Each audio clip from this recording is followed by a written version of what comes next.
সাধারণ জনগণ এখন কথা বলবে, কারণ সাধারণ জনগণ কথা বলার অধিকার প্রতিষ্ঠা করার জন্যই আবু সাঈদ মুগ্ধরা জীবন দিয়েছে।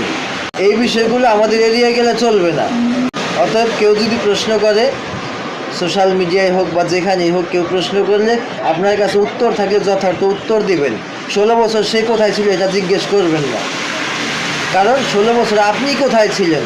16 বছর আপনারাও কথা বলেননি, বলতে পারেননি, ভয়ে পারেননি। ভয় শুধু আপনি পান, আমরা ভয় পাই না। যেখানে আপনার রাজনৈতিক দলের নেতাকর্মীরা আপনারা কথা বলতে পারেন নাই, সেখানে সাধারণ মানুষ বলবে কি করে?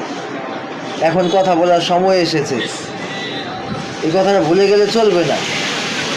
শুধুমাত্র এই বাক স্বাধীনতার লক্ষ্যে দেশে এতগুলো মানুষের জীবন দিতে হয়েছে, এই কথাটা মনে রাখতে হবে। আমার এই কথায় যদি, আমার ব্যক্তিগত মতামতে যদি কেউ কষ্ট পেয়ে থাকে,